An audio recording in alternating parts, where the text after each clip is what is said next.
Hello everyone, in this tutorial I'll show you how to fix WhatsApp image not showing in gallery. Before start the video, make sure to subscribe our channel and hit the bell icon for more update. So let's get started. So first of all, open WhatsApp, look at the right side, tap onto three dot, go to settings,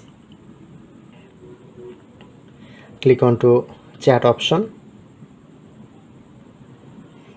and now this option disable. Now click on to enable this option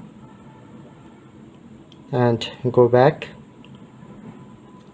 go to storage and data, select the first option.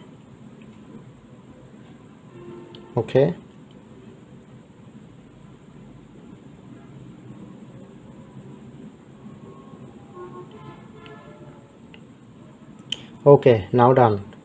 So that's how we can easily fix WhatsApp image not showing in gallery. I hope you can follow my two step, then you can easily solve this problem.